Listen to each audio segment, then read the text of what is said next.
And welcome to the prologue of Atlanteon Castle Amber Epilogue. We have Villicent, half elf sorcerer, and Yadwiga, gnome assassin. Fly on the wall, played by Joe. When last we left off, we had just teleported in via a druid henge circle into the Yuan-Ti city of Asala, which you will see on the screen share. I will point out for you uh, the places where you are. So here in the center, there's a large ring, which is uh, fairly close to the river here, the river inlet. This is where you have come in. Off in the distance, you see a you see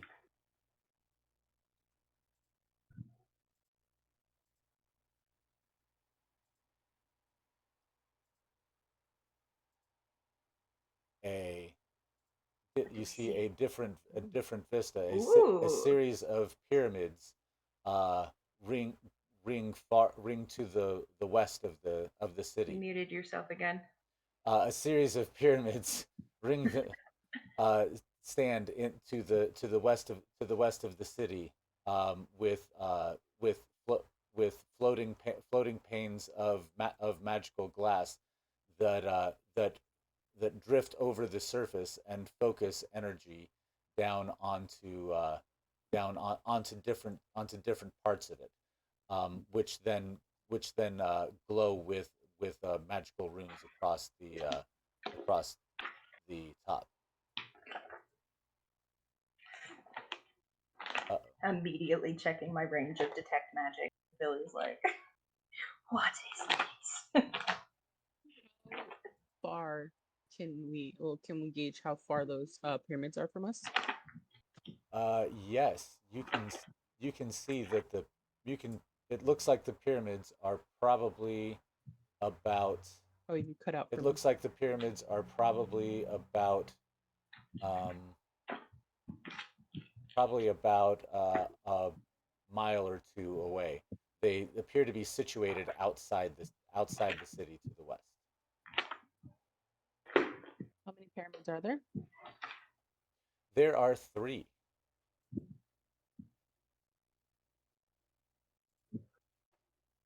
There are three large pyramids.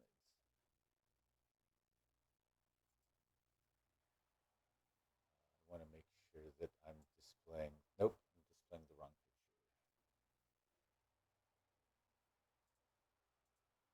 I am displaying the wrong picture. Turn that off.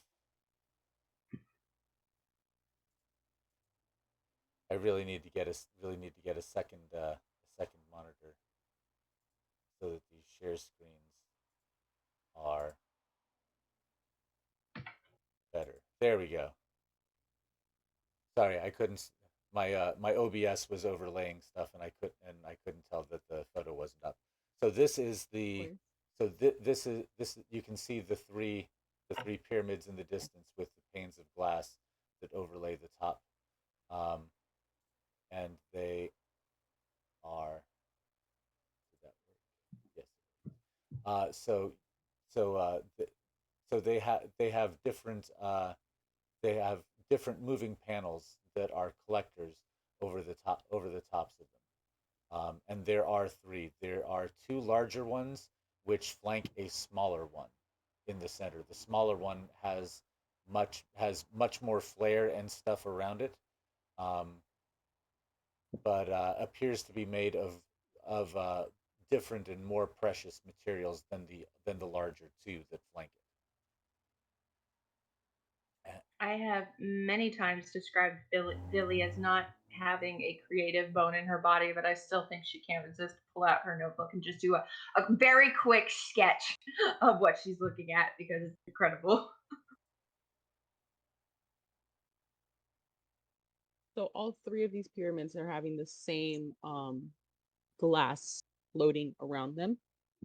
No, only the Just center one. Just the The center one. smaller center one appears to be made of more advanced materials than just sandstone. It appears to have all sorts of some sort of metal and shiny and perhaps glass, crystalline, ceramic, something like that, uh, covering most of the outside of it. That shines with energy that is beamed onto it from the glass collectors that float around it. And could you remind us what we know from Seamus and Elspeth about where to find this Chronomancer here? The Chronomancer, wa- they said you won't be able to miss his residence. Oh, I that mean, was a sign if I ever did I see mean, one. if yeah, if that's the case, I couldn't imagine him anywhere but there. Uh, I think we should make our way towards it then. Incredible. Very well. Let me find the other one that I mistakenly closed.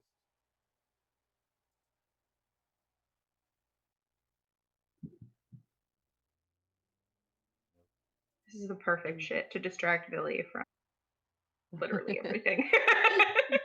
Her whole life trauma.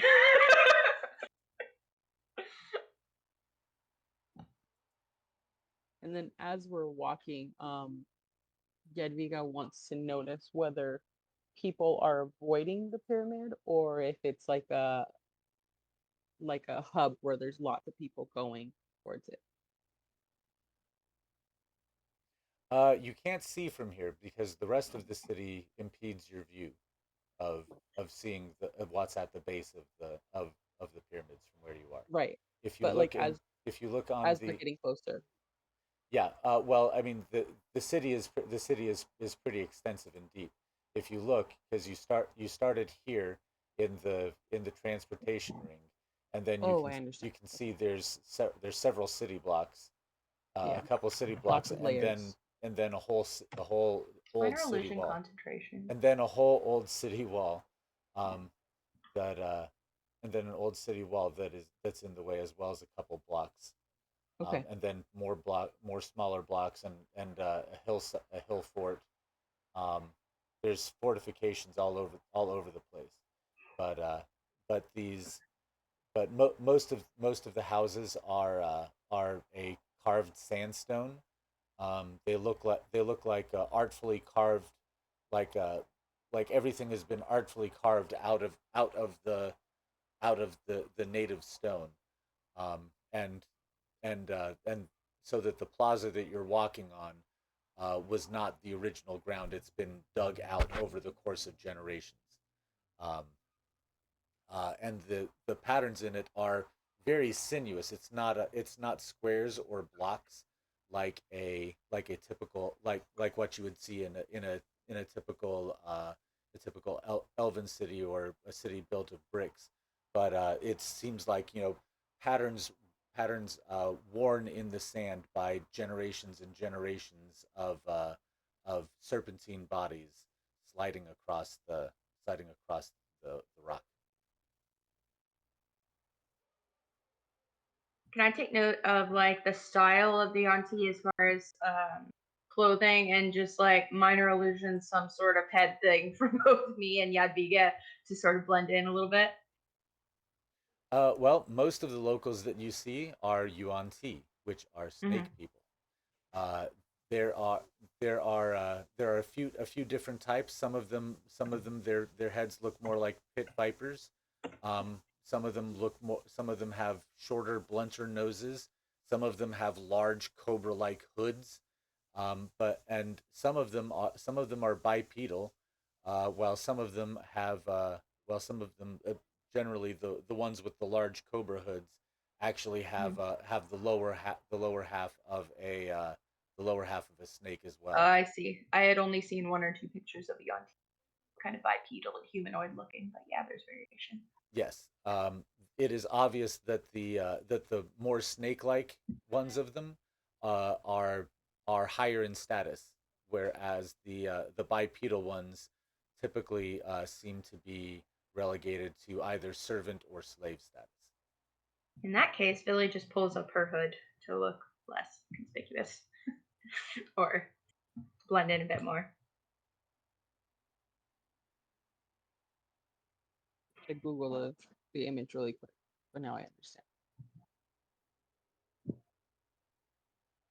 So you have several blocks of the city to go to make it through, to get to the pyramid at all, as well as well. But there's a lot of traffic. It's kind of easy to disappear into the crowd if you wish to. Could we make note of any? I'm pretty sure we're gonna need some kind of like nourishment because I don't have any food on me. So, of any places to get food to stock up on for rations. Elspeth probably would have given us something. You could have grabbed something from the kitchen before you went, but if you didn't, there's definitely a what you notice again in as you're looking at the signs on the buildings, you realize it's written. You can see with your eyes that it's written in Yuan-Ti, but you are able to understand it, as if you were reading your native language. I didn't cast comprehend languages. Can you read that? Yes, I it actually says Irat Hases.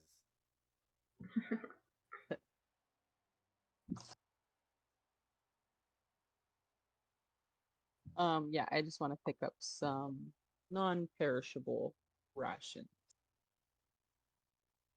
Okay. You don't see anything that says supermarket or anything like that around. All that you see right here is you see a couple of warehouses. Um, so we'll say that you've exited the circle over here. There is a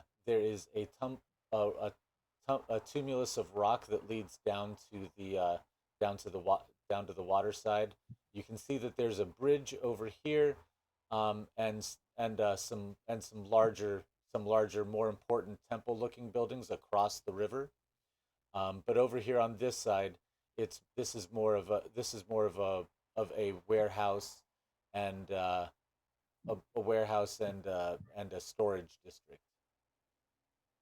With the you do see all the way down here. There's a sign that says hostel, as in HOSTLEL,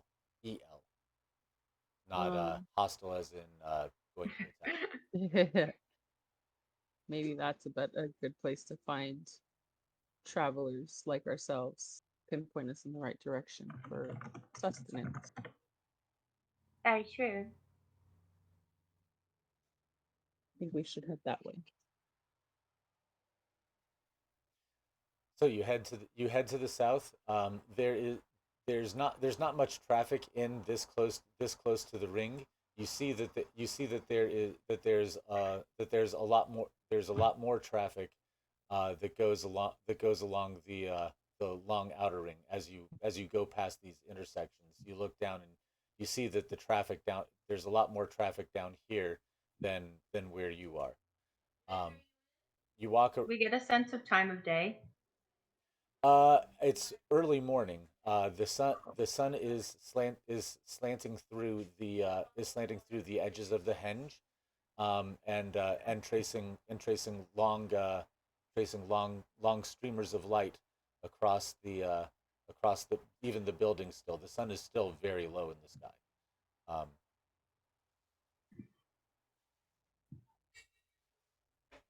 Despite my admittedly piqued interest about literally everything here, I don't know, do you think it's safe to introduce ourselves to other travelers? Should we just prioritize the Chronomancer? I definitely think we should check out this hostel. We can prioritize necromancer, and just if there's something along the way, then I'll pick up some supplies.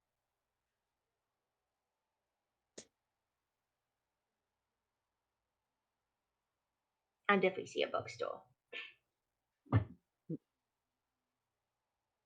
So you arrive outside the door that says hostel. It is written in several languages, all of which that you can read it. It says the same thing, but it's written around the entire door opening, in multiple languages, including ones that you recognize without needing the magical comprehend languages effect that seems to be everywhere here. Yeah, along the lines of that, just to confirm it, can I cast Detect Magic on one of the signs where we can read it all? You certainly can cast Detect Magic. So you cast it outside you are outside the front door, and there is a soft it's almost like there's a web-like network of magical strands that extends across this entire city that is all tied and twisted in with the pyramids, as if the entire area is almost like a battery or a saturation field for for uh, for these pyramids.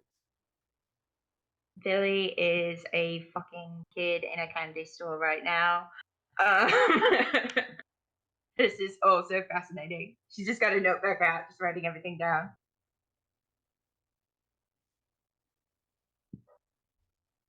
And I say, it's all connected to the pyramids, all the magic that's making us read it. It's fascinating.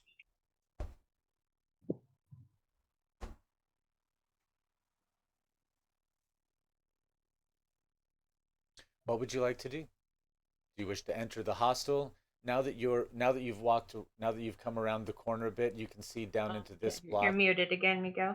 Now that you've gone, thank you. Now that you've gone into this, now that you've come around the corner, you can see down into these couple blocks. You can see there's a large city gate with a huge portcullis right here that large amounts of traffic are flowing in and out through. Large carts drawn by triceratops-like uh, draft animals. Um, and there's a and you and out here you start seeing a couple of other races as well. You see a tabaxi, um, that's carrying a big sack of vegetables, um, and you see an elderly dwarf begging on a street corner, the next street down. Can I But drop some but gold off to the beggar? aside from that, all the rest of the people you see are Yuan-Ti here in this place. So you want to walk away from the hostel down the next block to where the dwarf is? Yes. I think Billy's too distracted right now. I don't even ask. I'm sorry. I don't even ask yet. So you're walking down the street and you're distracted a little bit by the streams of magic that you're seeing as well, and you walk up to the dwarf, and he speaks to you in dwarvish, but you understand him as if he is speaking your native language, and he says, "Can you spare a couple of copper to help me earn a ticket home, please?" Of course. And I give him 5 gold. 5 gold. Mm-hmm. They clink in there, and he reaches up with his eye patch and lifts it up, and his good eye is looking straight down at it like, holy cow, 5 gold. And then he drops it, and it kind of snaps back to his face, and he says, thank you, ma'am, thank you, ma'am. But we don't see many of your kind here. I imagine not. We're just traveling through. Traveling through, eh? Several people. There are many travelers these days. Seems like all the races are afoot. No. I guess. Perhaps Perhaps a lady as generous as you might help an old man up and perhaps buy some breakfast. Um, I don't have much time to spare, but I offer him my hand and I do help him up. Um, but and I think the phrase "my mom" kind of hangs on her lips, but then she says, "Someone made me this, but I'm not quite hungry," and she hands him just a satchel of a sort of breakfast. He looks at you gratefully. What does that say? It's got paint all over it. And at this point, she probably realizes she's done a stupid kid thing and like turns around, being like, "Where did I leave Yadwiga?" And how am I going to find my 2 foot tall companion if I lose her? Yadviga, make a perception check, please. Oh, okay.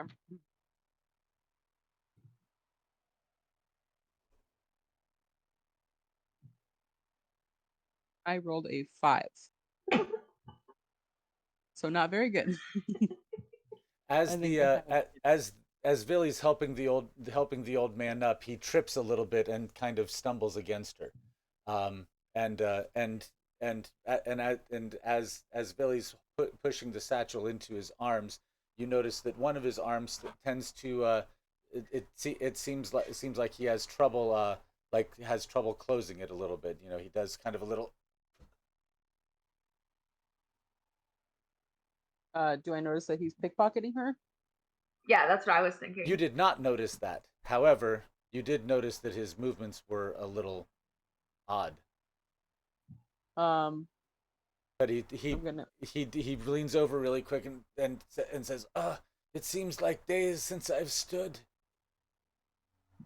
I'm gonna go up to him and very forcefully um say she has been more than generous. Hand it back.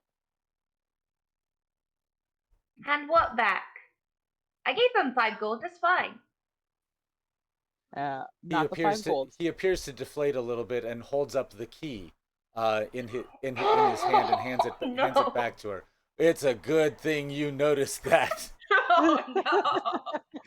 because Villy did not. I immediately snatch it back.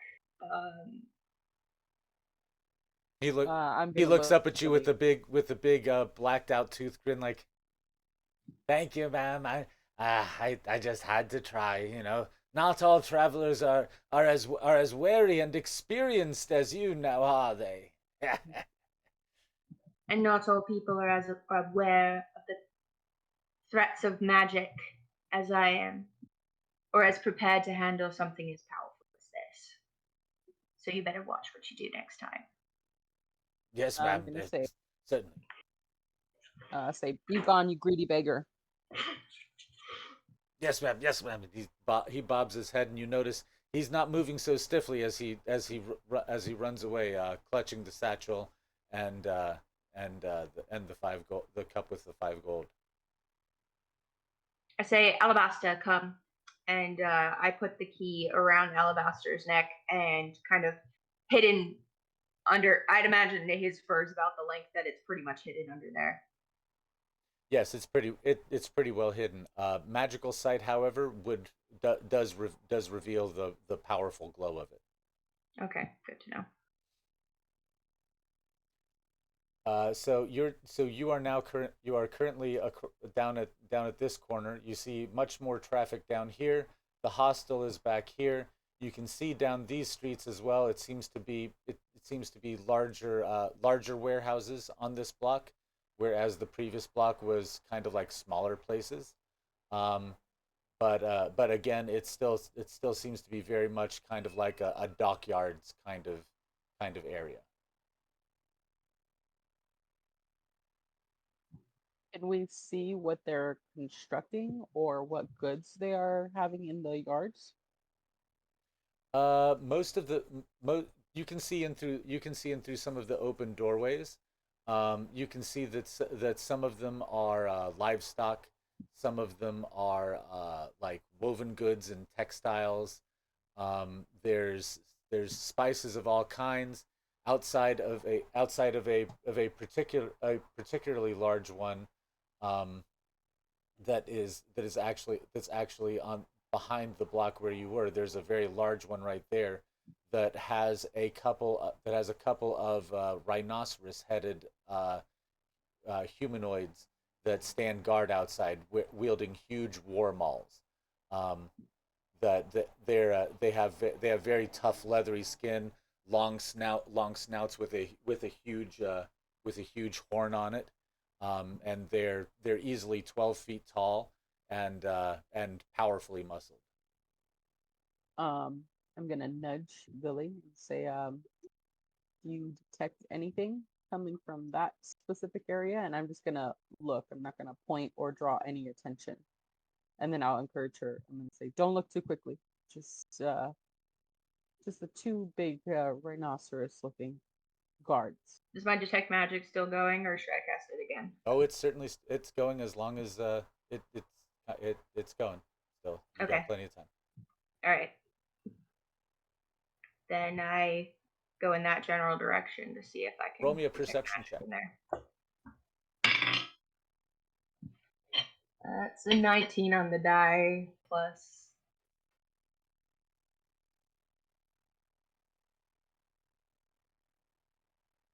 Uh-oh. She'll be back shortly, I'm sure. Mm-hmm. Perception. So it is just +1, but it's a dirty 20 because I rolled a 19 on the die. That's still good enough to notice that there are indeed some items of magic stored in there. The It looks like it feels like there's something else in there, but it appears to be muted and masked. Interesting. Um, I cast message and relay that to Yadwiga, which opens up a message between you and me so you can message me back. okay. I'm intrigued. Something tells me that I don't know. Something tells me that we should probably check this out before heading to the pyramids. But I want to go behind this area, Okay. like I right know my behind where that front is. So if there's an alleyway, I'd like to discreetly take me and Villy down that alleyway. So I'll there, follow you wherever you so want to go. there is an alleyway right here. You can enter the alleyway over here or over here. This is where the hostel was. This Okay. is this is the corner where the beggar was, and this is that large warehouse. Okay. So I want to backtrack towards the hostel and go down that alleyway to not draw attention to those guards.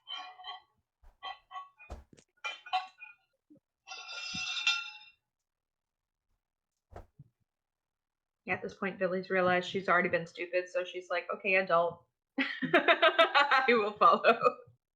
Your heart is in a good place. So I do want to pick up some spices for Elspeth and some produce for the journey, but I do think we should make our way to the Chronomancer whenever you see fit. I'm hoping this is where we're gonna meet some kind of area for him. So you, so you, so Villy and Alabaster follow Yadviga around this area. Right as you do, you see a trio of Yuan-Ti round the corner, and they're walking. If you cut into the alley, they will plainly notice you. Um. Okay, It then is I want a to it is continue. a large snake. It is a large snake-bodied uh, snake-bodied Yuan-Ti flanked by two bipedal ones. Okay, so then I want to continue going south and go around, not through the alley. Yes, and then take a right there, and then continue on and go up and see if anyone will notice us going through that opposite alleyway. Not there, but I'm gonna turn the corner again. There you go, right there. Very well. So as you're walking around here, you notice that this is an archway. Okay. So that's not solid. You could walk through there if you wanted. but you pass it by. As you look down there, look down through the archway, you see that there are several barrels stacked out there, and there's no less than six bipedal Yuan-Ti that are sitting back there. Oh, son of a. You walk past and back around over here. As you look down this alley, roll me a perception check, whichever of you like which to look. Can I just give her advantage? Oh, the Yes. 16. What does my perception fall under? Perception should be wisdom, I believe. Wisdom Oh, okay. Yes, I plus made your proficiency bonus. Okay, yeah, I definitely make it with 16. Excellent. So as you're looking across, you see that there are a couple of carts pulled up to a loading area, and there's a few more of the bipedal Yuan-Ti who are loading materials onto carts through this bump out here is kind of a cart loading area. Do I notice anything that we can kind of sliver behind? Not, no pun intended. Sliver behind in that area There's a corner right here of this house. where we can go undetected. Well, there's a Oh, it's like a little set of steps that goes You're up. muted. It's a little set of thank you. It's a little set of steps that goes up to that goes up to a door in the second story of this place. So you can kind of tuck yourselves under there, and there's a little bit of litter, a couple wads of old paper and stuff down under there. I messaged Yadwiga. Is it really so imperative that we avoid them? I mean, isn't it more suspicious if we get caught trying to avoid them?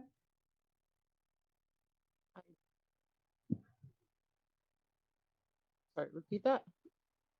I said, is it really so imperative that we avoid them, that we avoid every person that we see? I mean, if we get caught trying to avoid them, it might be more suspicious. Yeah, but we also don't want to let them know that we're trying to figure out what's inside this warehouse. We don't have this many people guarding one building. Everything else is open without Okay. intending to hide something.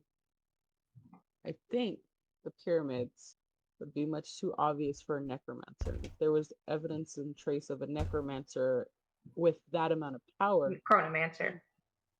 Oh, Chronomancer, right. Not a necromancer. Chronomancer. Oh, wait, let me go back. The Seamus did say the Chronomancer can't be missed. And he did say that they would be hidden in the city. Did he say that, Miguel?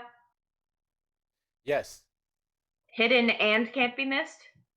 the Chronomancer hides in the city, but his residence cannot be missed. Ah, my cryptic father. Okay.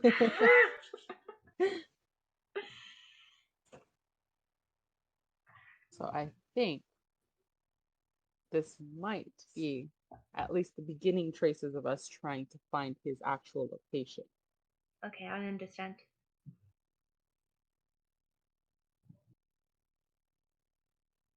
But you do have a point. Is it better that we approach them or hide from them?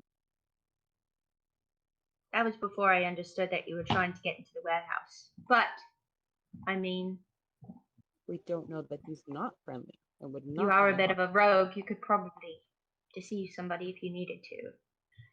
Or I don't know if I. Well, actually, I could. I do have the benefit. I have what I have. Billy has what I like to call cute kid charisma. So her deception's actually pretty high because her charisma's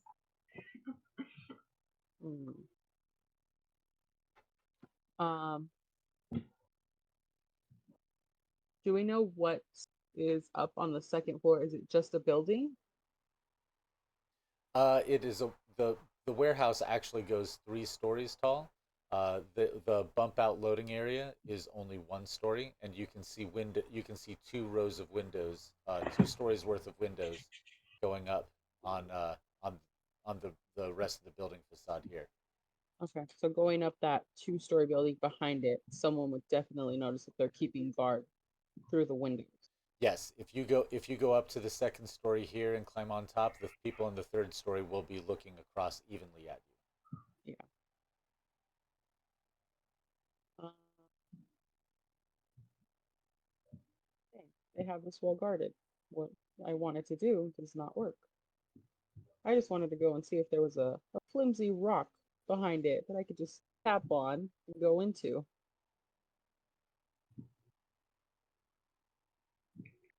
I Is think it we're gonna made have to. of rock or stone? I can't get close you. enough to the It building.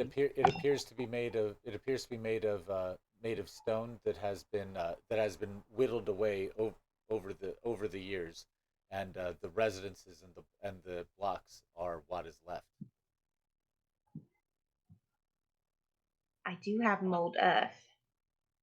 Which way did the beggar go off to? The beggar ran off in this direction down here.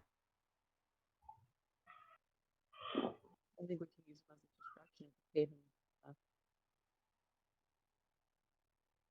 I mean, for another 2 gold, who knows what he'd do? But maybe you should hand it off this time. um, could we visually see another beggar nearby us? Roll me a perception check. I'll give you advantage if I can. 14. I make it. So roll another with advantage. You roll twice and take the higher one. Oh, would it matter in terms of like how well? I mean, it should. You can Oh, keep the other one's 8. whichever is Yeah, the better roll. So 14. Well, 14. It'd be 18 because of my efficiency bonus. you don't see any beggars, but as you've been standing here at the mouth of this alley, looking down it, and you start looking around, you see that there is a Yuan-Ti shopkeeper standing here, standing behind inside like an order window here, looking at you.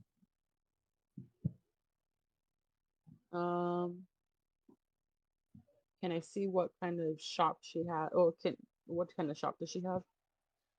It appears to be some sort of frozen treat stand, Oh, kind of like a lot like a Dairy Queen. okay. Do they have pup cups? You can ask. Let's approach and use the messaging, um, the internal messaging system that we have. I'm gonna say, let's try to play as lost travelers. Noted. So we'll approach her. The Yuan-Ti behind the counter hisses to you, hisses to you. Too lonely and too lonely lost travelers look like they could use some refreshment. Yes. Yes, indeed. Yes. We have many treats from many lands. What do you wish? Do you wish cold? Do you wish warm? Do you wish live? Uh, Cold and something sweet. Cold and sweet have the perfect thing for you. Yes. She disappears behind the counter and produces a mound of shaved snow with with some sort of juniper needles that have been softened somehow in it, and it smells wonderful and invigorating. She said she says your people I see frequently. This is what many of them order. Yes, and hands it to you. I'm gonna say yes, thank you. You see many gnomes? Yes, come here frequently. They do bring large clockworks for the Chronomancer. Really? Whereabouts do they go? Take them to the central pyramid. They do. Yes, the center of all things.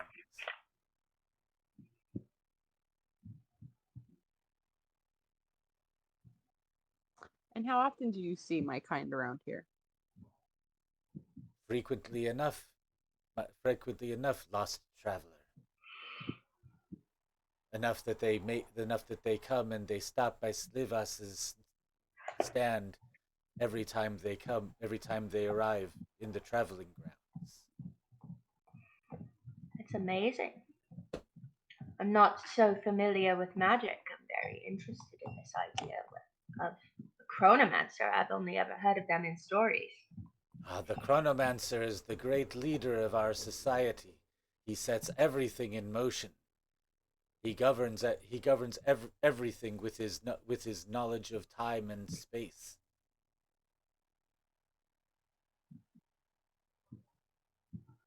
And does he welcome all visitors or just those who would like to trade with him?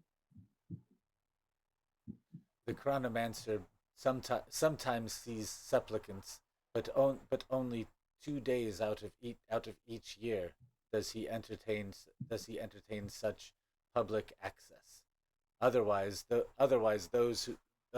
most of those who trade go directly to the to his abode at the central pyramid.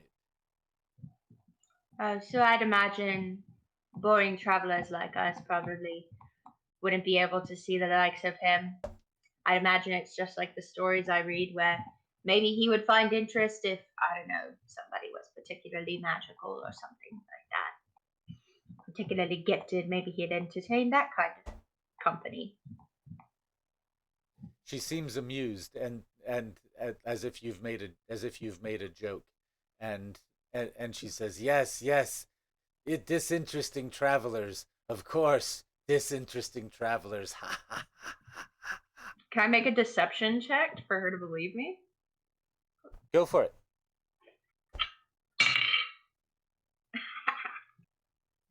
That's a 27. Hmm. Very nice. What are you? You're just making the deception check just to keep your cover. You're not trying to deceive Yeah. anything in particular.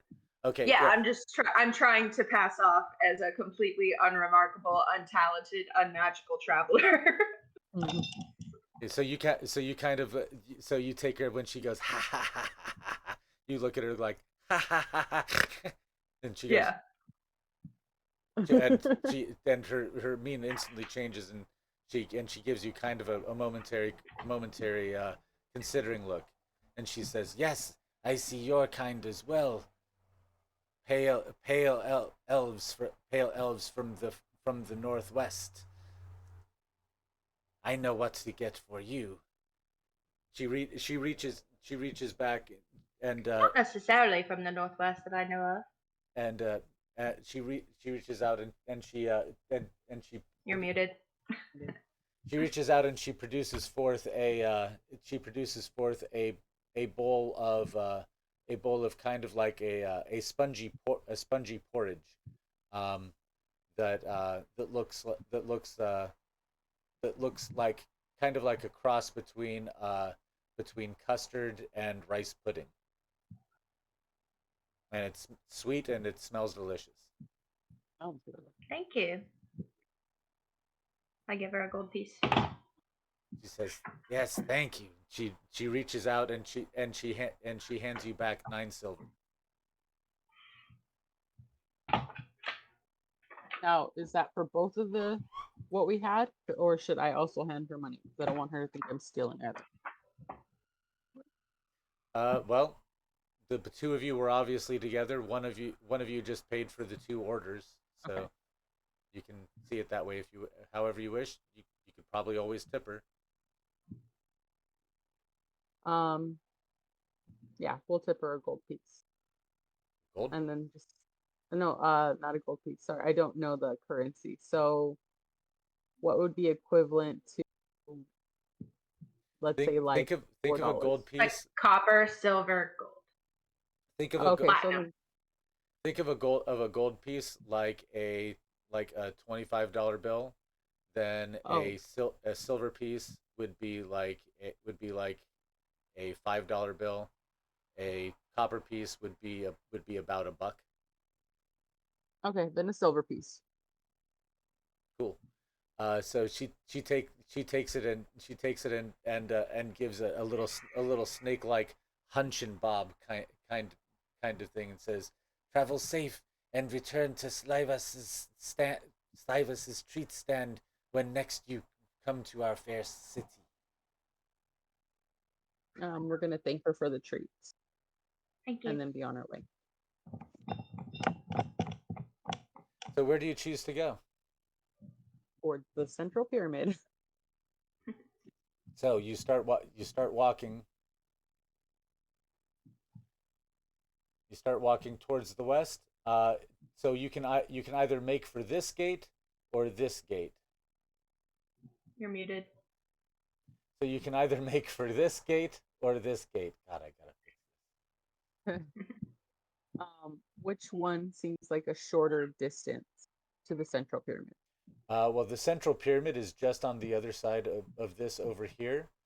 So if you went out here and then kind of free went your way through the edge of this bit of farmland, this orchard over here, you could get to it pretty quickly. Farmers might be a good idea because then we could see if they have traded recently with the necromancer. Maybe we can get some hot tips from them, or we can go take the shortest way. What do you think? I mean, it's up to you. I'm not super. I mean, you know, I was sheltered. I don't really know how to deport myself in a place like this. Obviously. Let's take the route with the farmer. Hopefully, we can come across some friendly um, merchants who would like to give us some tips.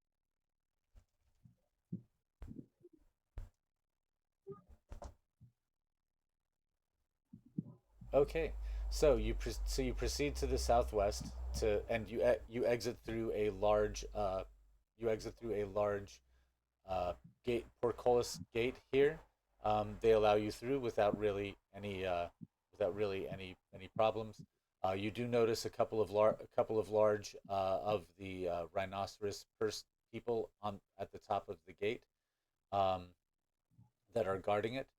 Um, Oh, they look at you as you walk past, but they don't. But no one does anything because you're just blending into traffic. You get and once you're outside of the city walls, you know, or of this port area walls, you notice that all of the buildings become much more residential.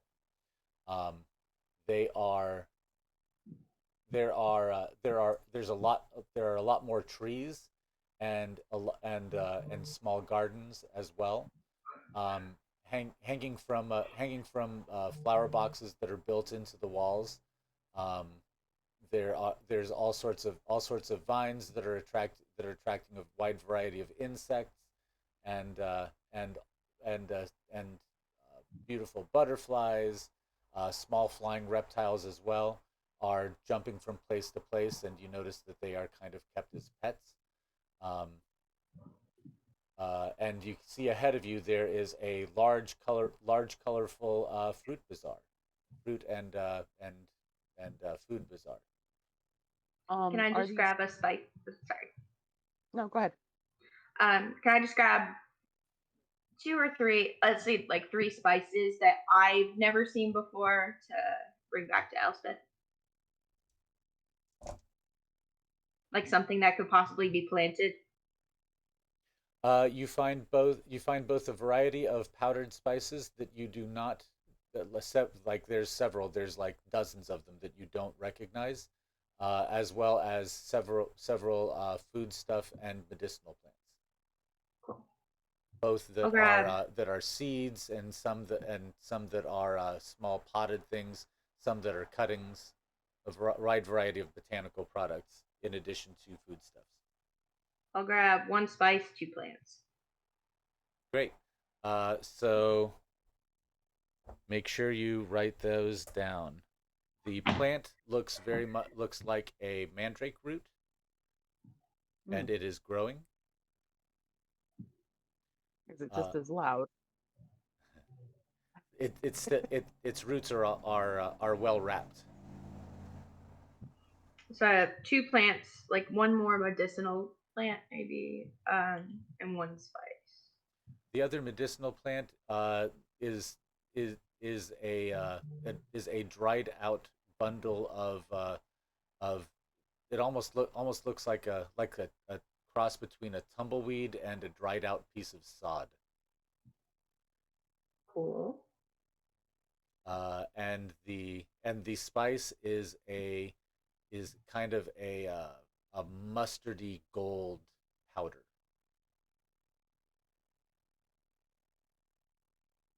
Awesome.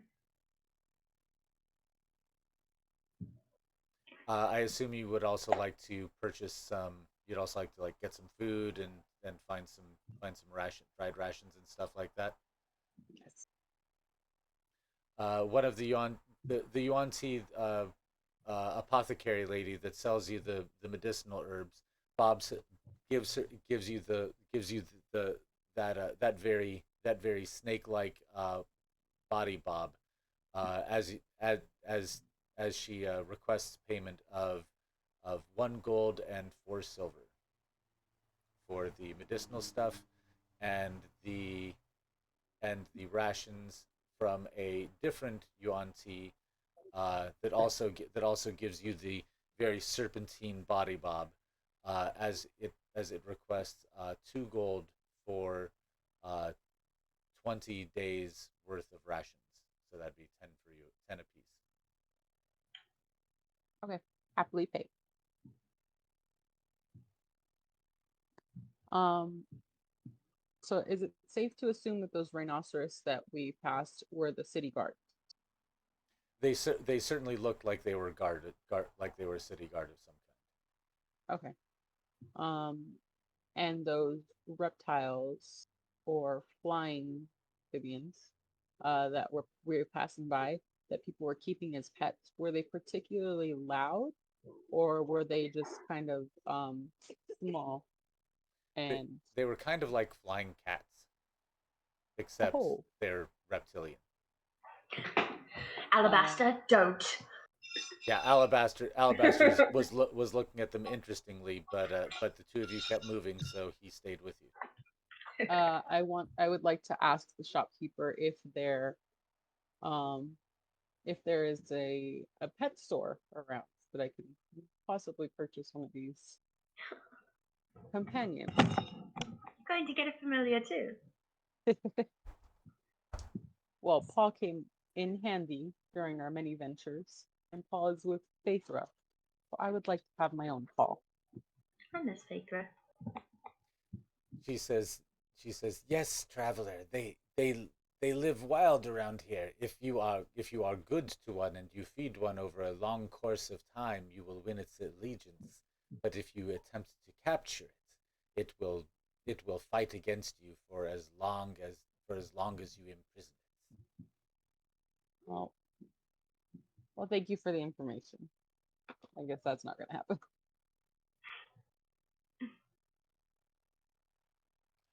So so you exit the bazaar and did you want to try to exit the wall and then follow it through the farmland, or what's your plan?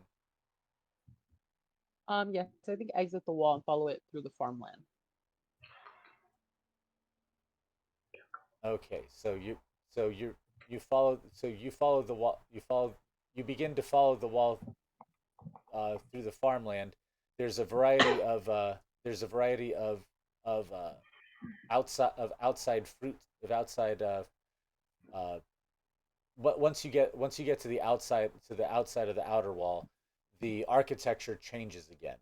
Out here is much more of a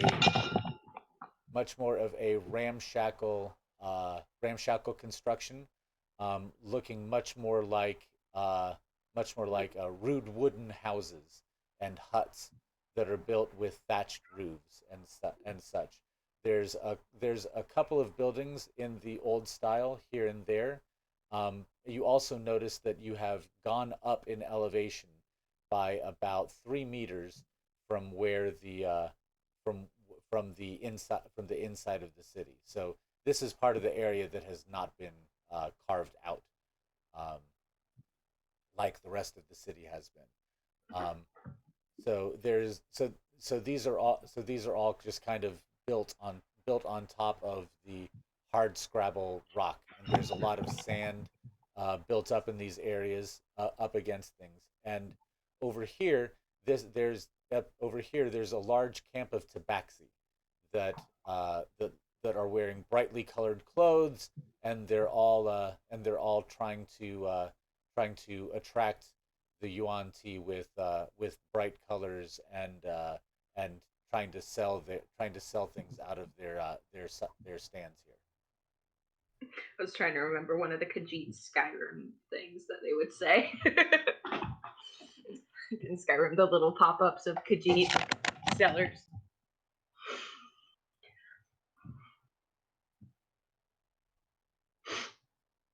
We have the best snake nip available. Come raid our stores of snake nip now. You see a pair of young Yuan-Ti that are walking with their mother. One of them turns to look, is like, "Ooh, snake nip," and the mother grabs grabs the child and hurries them along, looking suspiciously at the tabaxi. The tabaxi seller has swept off his large wide brimmed hat with a long red feather in it, and he had bowed to the Yuan-Ti as they were passing.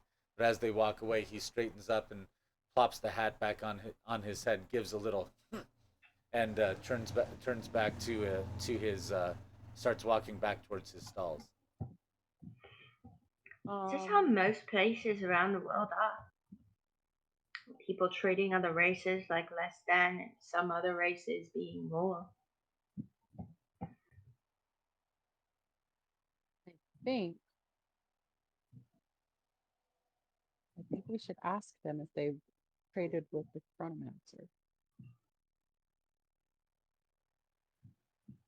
Or should we continue on? I mean, sure. Okay, I'm gonna walk up to the man with the white hat, as in the guise of a potential customer. His back is to you as you start walking walking over into their area. But one of the other tabaxi that happens to be an orange and white striped one points at points behind him, and he turns and looks, sees you, smiles widely, sweeps off his hat, and says, "Good morning, ladies. It's good to see you, and welcome to Chaz's wonder of goods." Hello. I would say good morning as well. We were curious as to what you were selling. Oh, come right in. I'll show you all the wares. We are bringing foods and spices and precious items from all around the world. Come, look. And he takes you to the first covered wagon, which is painted garishly in colors of green, and it has all manner of items. It has exotic potted plants that some of which look like they come from exotic jungle landscapes, while some of them look like they come from high alpine, snowfields, as well as as well as uh, as well as a variety of different stones and some and a couple bolts of cloth and and a large dried ogre foot. I want to examine the stones and see if there's anything that'll be useful on our trip. I think Villy is hanging out next to Yadwiga, but has pulled out her notebook and is just describing a lot of these things here, just for the interest of Elspeth and stuff. The scholar. If anything is labeled, definitely be putting what it's called and describing it. Yadwiga, roll an investigation check, please. Investigation. 16. You said no. So 20. I think that's all the bonuses I have. You find a large variety of painted stones, most of which are just kind of like a cheap river granite, or like a couple pieces of sandstone. But it looks like like someone had a bag of rocks. Gonna put them down and move on and ask, do you have anything that'll help travelers in the deserts, in the sand dunes? To help travelers in the desert, we have many things. Come, I shall show you. We shall show you the next, the the next, the next, our next wagon. And he takes you to the next wagon, which is painted in garish shades of red.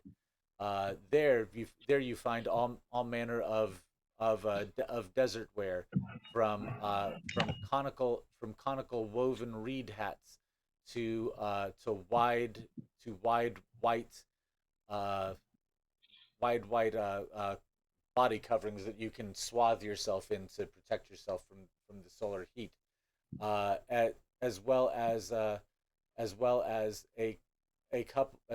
several jarred blue gland-like things. Several jars of blue gland-like items, which are suspended in a sort of light blue ichor of some kind, and there's frost that is developing on the outside of these bottles, and they're slowly dripping a little bit as well, um, as if they are extremely cold.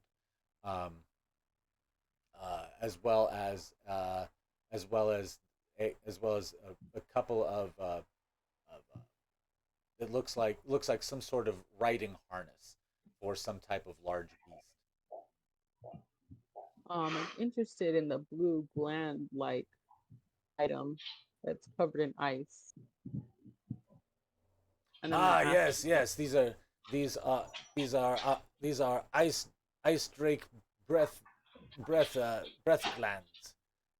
It gener they this is what generates the frost breath of the ice drake inside its mouth, and we have preserved it, and we have found that when you carry it with you under while you're traveling in the deep desert, it helps keep you cool inside.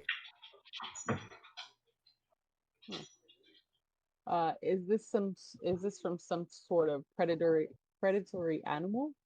Yes, yes, they're collected and farmed from ice drakes in the far north. We buy them from the orcs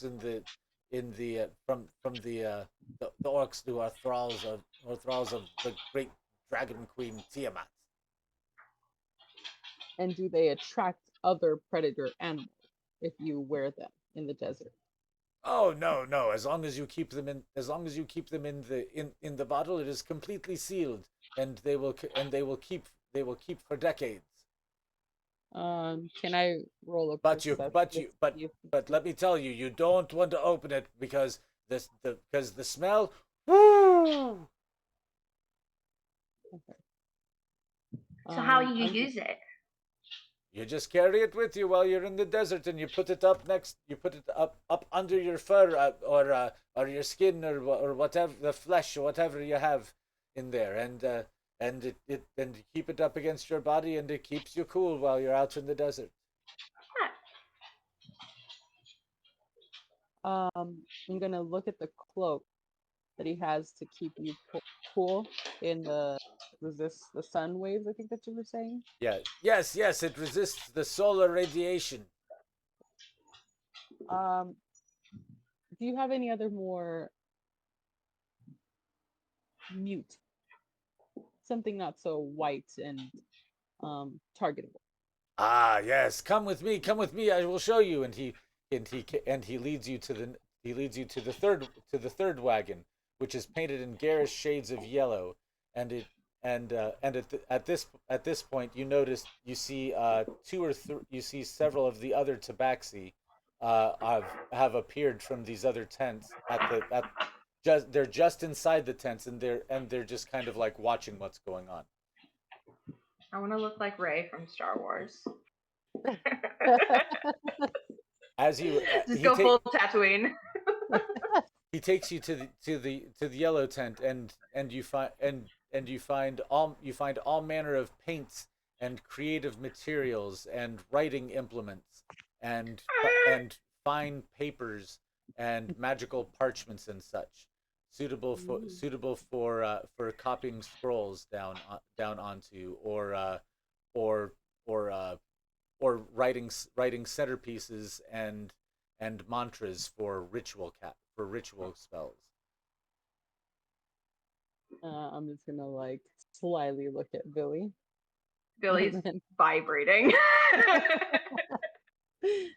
I message you like, maybe I shouldn't be that obvious about being a spellcaster, but I also really want all of that. Yes, we have mail. I'd assume these dyes and paints are because I can cloak and they can dye different things. I'm sorry, can you repeat that? I'm assuming that the pigments and stuff in this part is because I can take that covering and heat. They can dye it the color that I would like it to be. Yes, they absolutely can. There's paints, there's dyes, there's all manner of ways to change the color of the of the covering and wrap. Okay. So then I'll turn to him and say, I would like the cloak to be the color of the sand. Yes, the color of the sand. Come, come, come, child, come. Where is the cursed child? Bring her forth. And from one of the other tents, this tiny little tabaxi comes scurrying out. You notice that her fur is orange and white striped, and but also she's got she's kind of like half. She's divided down the middle, so her right half is orange and white striped, and her left half is completely gray. And she comes scurrying out, and the orange and white striped tabaxi smacks her a couple times with his hat, and he says, "You cursed child!" and puts it back on his head. "You're never around when I need you. Go and go. Take the dye and bring it to one of the cloaks, and be quick about it. The customer does not wish to wait." And so she grabs a couple of things, and he gives her a soft little kick in the butt on the rear end. Not obviously he could kick her harder, but just kind of like a little boot to get her in motion. And she gives this little hop and runs with the bundle of the fur and the dye back into one of the tents. And he looks at you and smiles with exposed canines, and says it'll be just a few minutes while the garment is made ready for you, madam. Would you like to have a seat? My aunt makes some wonderful tea and remedies for those who are traveling wishing to see the high level merchants and the functionaries and such. I'm gonna just gloss over what he just said and say, there's high level merchants. I would assume that you were high level merchant with the setup that you have here. He looks at you and goes, "Ah, I see what you are trying to do, mistress, and I like it. But I appreciate your candor. However, I'm sure, as you have noticed, that we are but humble travelers that plainly do not live here. We travel from city to city, trying to scratch out the living that we can. Yes. Ah, I see. Is there how long do you stay in a certain city? We usually stay a couple of weeks and then we move on. We have a traveling circuit that we ended up back in our homelands, down in the down in down on the other side of the on the other side of the inlet sea. And how far is your reach for fellow travelers or for those that reside in the city? Our trade route spans a good 5,000 leagues. Have you ever sold to anyone of higher nobility in, let's say, this city or any other city? Oh yes, we have customers of great import that we trade with along our route from our home ports from our home city of Aksum all the way up to the city of Glass. That's very impressive. Incredibly impressive. I think while this And conversation is happening, I'm going to do another stupid kid thing, and I am going to kind of act like I'm looking at the parchments and then slowly try to find the Tabaxi kid. Okay. Roll me. Do you want to do this as a deception or as a stealth or? Um, I feel like it would almost be performance because I'm sort of like blend, or I guess it could be stealth too. You make the call, but what I'm Well, if trying to do is performance is more for something that's targeted for an audience rather than a. yeah, but I'm trying to make, and I guess it is deception as well, because I'm trying to make it look like I'm shopping, and then it's also stealth because I'm then trying to make it look like I'm still shopping and get out of sight, and then try to Now find the this kid. would be a deception check because Yeah, whatever you're you trying want. to make it look like you're doing something other than what you're doing. Yeah. Uh, that's a 5. I've got +9 to deception, which is 14. Several the tabaxi that are gathered at the doors of their tents are watching you as you as you're examining the parchments, and you're slowly walking back and giving an eye into the middle tent, and you see the girl is in there. um she's hopping next to another orange and white striped tabaxi who is working at a dyer's vat. I go over to her and I say, "Hey, I have a very important question as a customer." She seems surprised that you've come into the tent, and as you enter, you realize that this isn't so much a working tent as it is like their living quarters. Like you've just Okay. walked into their bedroom, more or less. Oh. I'm sorry, I just realized where I walked in. But still, I do have a very important question for you. I happen to know a little creature about your age, and I don't really know what they like because I was a weird kid, and I didn't like the things that normal kids like. Anyway, is there anything in these shops that you would like? Because the little person that I know might like the same thing. Well, I like the I like the snow treats from the snake lady by the traveling circle. What about toys? Like something that would last a bit longer? She looks she looks uncomfortably up at the lady who's doing the dive at who doesn't appear to be paying any attention to her whatsoever. She seems to be studiously ignoring you, both you and her. And the little tabaxi just looks up at you with like big just scared eyes. I take a knee. It's just uh, even just like a little piece of clothing. I just don't know what kids like, and I want to know what this kid might like.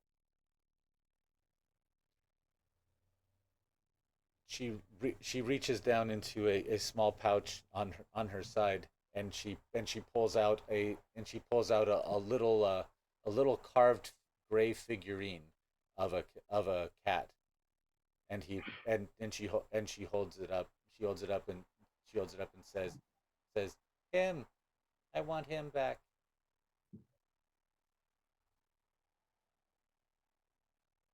What, you want him back? That's something you had? Yeah, Mom says I had a brother. Oh no.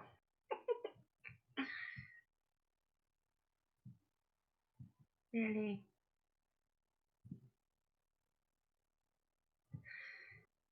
You know, I've lost some things too, and that's really hard for some people.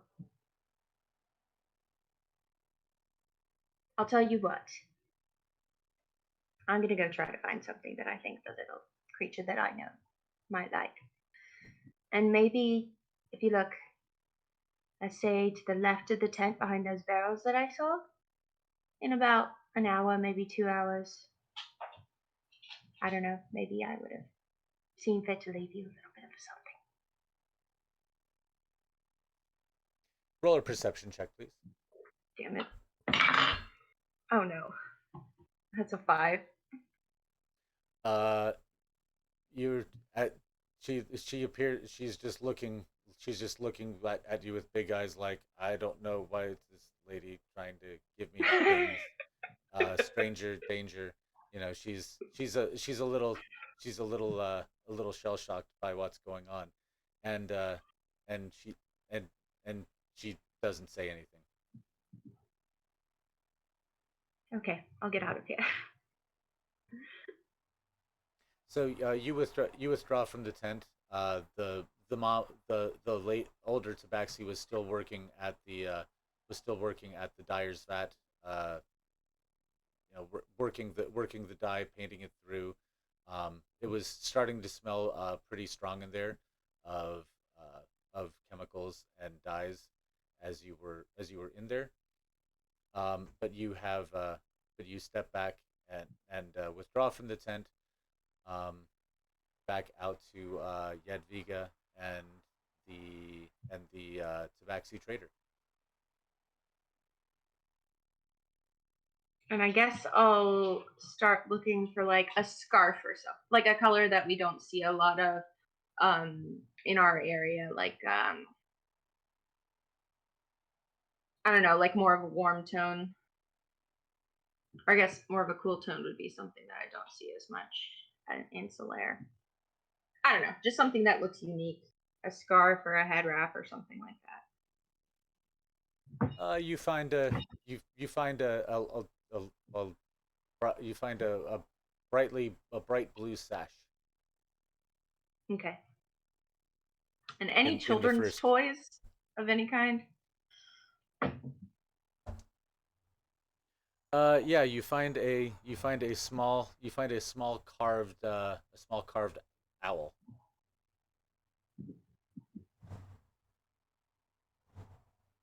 Okay. Are there 2 of the blue sashes? There are 3 of them actually. Okay. I buy 2 sashes and the owl. He the Tabaxi trader looks you up and down and says, "Yes, that'll be 7 gold, please." Awesome. I give it, and then I. For each sash.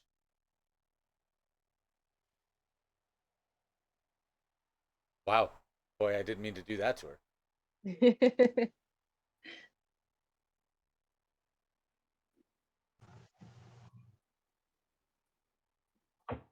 So he says, "Oh, for each sash."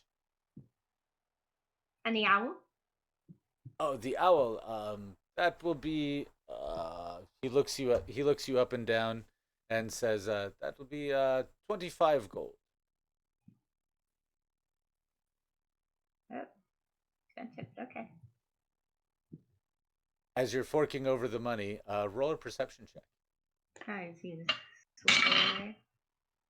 16. He seems a little amazed that you're giving him the money, but you see that he's kind of got a little grin to himself, like yes. And as you hand I'm the gonna money, send because I wanted to barter with him too. But I'm gonna send a message to Billy and say, um, I'm gonna use us paying full price to our advantage to find out some questions. Sounds good to me. And then I'm gonna go and leave this one of the sashes folded up by the barrels that I described to the tabaxi kid. Whether she finds it or not, or is just terrified of me, is fine. okay. Like, who is this woman? As you as you are handing over the money, he flourishes his hat a couple times over it, and it disappears every time he flourishes his hat. It more and more disappears. You don't hear any clunking or anything like that, but he puts it back on his head at a rakish angle, and he says, thank you so much. We appreciate your business. Everything that you do helps the starving children of Aksum. Billy bites her tongue about saying something about how he treats the tabaxi children. So I'm gonna engage in conversation again with him and say, so as you can tell, we pay very fair price over the market prices, actually. Um, have you ever? So we would like to ask some questions, if you don't mind. Of course, ask away. I'm sure your garment will not be long. But come, Have let us please retire to the tea tent. Let us welcome you in the manner of our people. And I'll he follow him in. and he begins walking to the far tent, the first tent that's all the way that's all not this one, that's all the way in the back here. Okay. Back here is this inside this tent is a large it's there's a large central hearth that has a variety of foods cooking on it.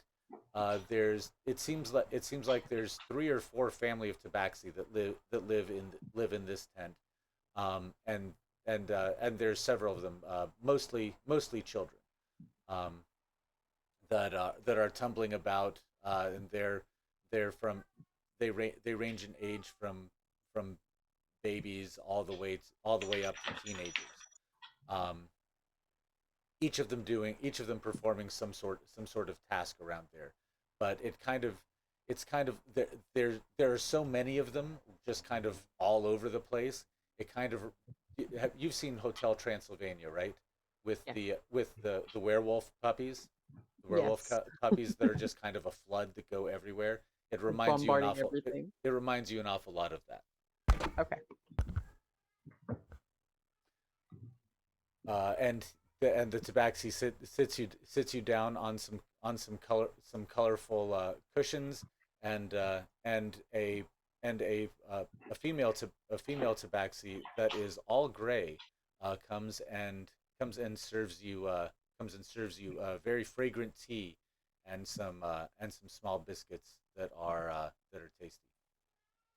I have a perk that I have not been using full time, but let me see if I can find it really quickly.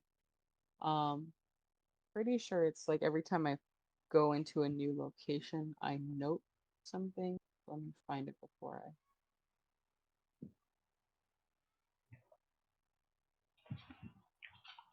That reminds me, I need to use my sage perk more. It's like whenever there's a piece of information that I don't know, I know exactly where to find it. Like where that information would be, which is pretty useful. Yeah, that's extremely useful. I don't have it. I'll have it next time. I don't know where I saved it, but I'll have it for next time. But I'm gonna make note of everyone around and try to be on my toes about any sudden movements that I feel would be like either attacking us or trying to steal from us. Okay. And I'm gonna ask, have you been allowed to trade with a Chronomancer? The dice roll. At mention of the Chronomancer, the uh, the the female tabaxi who is serving you kind of stiffens and exchanges a look with the trader who who who takes off his hat, puts it over his heart, and says, "Alas, no, we have not been admitted to trade with the Chronomancer or any of the, or any of the scale bureaucracy." Ah, I see. But That's they do allow us space out here outside the city walls to set up our stand. Why are have you you not seen as less then? It doesn't make sense to me. Both of you roll a perception check.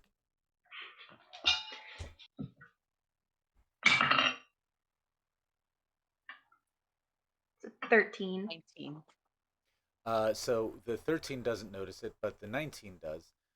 You notice that the female tabaxi who is serving gives a little flexing of her claws and a little pricking of her whiskers as if to indicate as if she's indicating some sort of hidden communication with the male who who you who who is a little bit who is the male is a little bit less circumspect in a little twitch of his whiskers as if to say, yeah, I hear you. um and then he's and then he says, no, no, no, the the this the scale bureaucracy is actually quite egalitarian as most cities go. You would not believe what we have to do in order to be able to trade with the orcs and the kobolds and the dragonborn in the north of the great frozen continent northwest. Now that's some difficulty, let me tell you. However, the however the bureaucracy of scale is very nice, very nice. They're very gracious and are always quick to allow us help and uh, hospitality.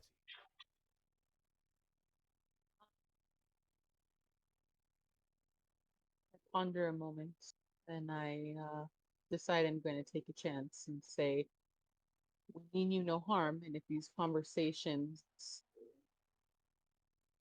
frighten you that there may be consequences, please trust us that we are not here as spies to the higher bureaucratic families. We really are just travelers that would like genuine information that's honest so that we may understand what and how we can go about getting an audience with the Chronomancer. We do not mean to deceive you in any way. I'm sorry if I offended you. Sorry, sometimes I just talk too much. the the male begins to open his mouth to speak further, but the the the female great tabaxi turns to him and says, "Hush, Jurat. Get out of here and go see if there are any other customers that need tending to." And he grins at you widely, puts his hat back on, and with a flourish strides from the tent. The female gray tabaxi, holding a teacup, comes and sits down on a cushion opposite you, and she takes a sip and then places it on the on the table in front, and she says, "I will tell you what you wish to know, but you must keep these things. You must not speak of this to anyone else." I'm gonna look at Billy and then I'm gonna look back at her and say, understood. Says, "Very well. we have been attempting to access the Chronomancer ourselves for our own clan's purposes. However, we have been unsuccessful. Perhaps this is an area in which you may be more successful. Perhaps for let us say our peoples have not always been at the best had the best of relations With the Chronomancer. with the bureaucracy of scale. I see. So it has more to do with generational conflict. Indeed, very much so. The my people live across the inlet sea, and and have had frequent maritime raids over the centuries against the bureaucracy of scale. Of course, there are many clans who do not support the violence. However, there are some clans which are more violent than others, shall we say, on both sides. I see. And there's a saying that allows us to know our enemies more so than we know our friends. And is there anything that you know through the other clans that would help us gain an advantage?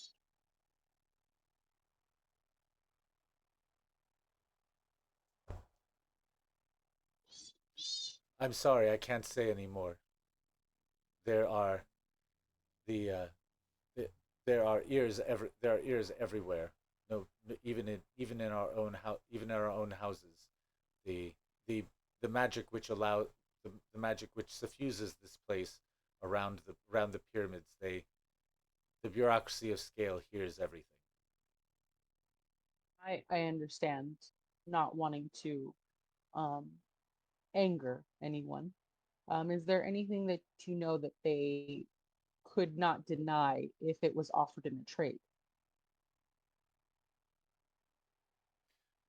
Well, it is well known that the chronomancer seeks creatures and creatures and objects which are from alternate planes.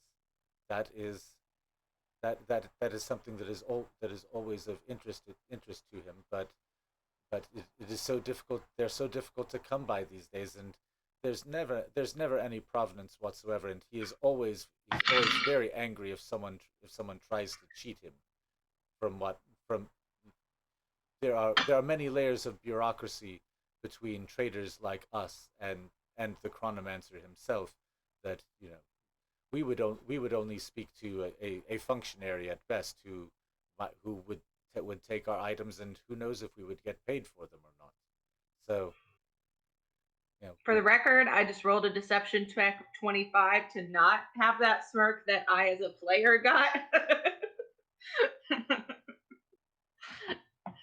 And what species are these tradesmen again? the These merchants? the the chronomancer and the No, who I'm speaking to right oh, now. they're tabaxi. They are cat people, bipedal cat people. Pretty much just Khajiit from Skyrim. More or less, yes. Oh, okay, that makes sense. I just wanted to know, just in case we did talk to the Chronomancer, who not to bring up, just in case. Um,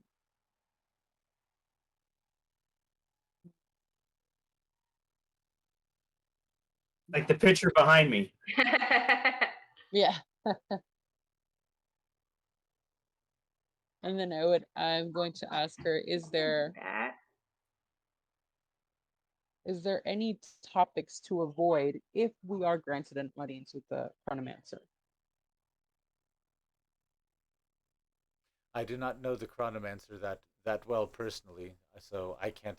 I I I have no idea what their personal preferences are. Honestly, I don't know much about them aside from they're called the chronomancer, and they are the potentate of this state. They as in a council, or I thought it was just one person. They, as in indeterminate gender. Oh, I understood. Understood. Um, I'm gonna look to Billy and ask, like, with my eyes. Like, is there any other questions you would like to ask?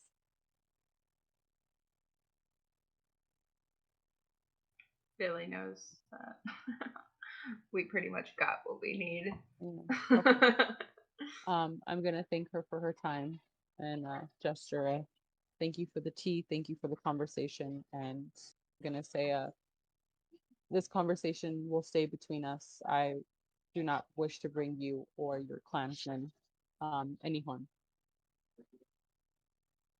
We appreciate your trade and your confidence. If you ever find yourself in the ports in the city of Aksum, you should you should come and eat at the table of our ancestral home. You will be welcome there. Show them this and you will and you will be you will be trusted. And she hands you a small small iron coin, um, but it's stamped with a series of runes and writing, and kind of like little embossed patterns on it, that with the comprehend languages enchantment you see, it says it says beloved of the mark of the beloved of of the House of Gray.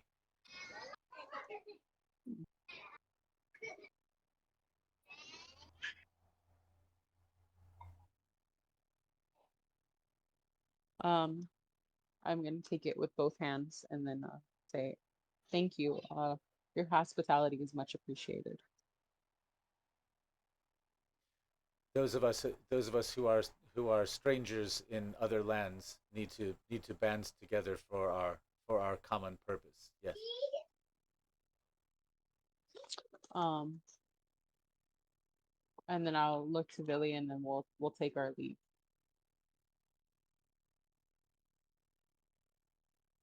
Back to the front.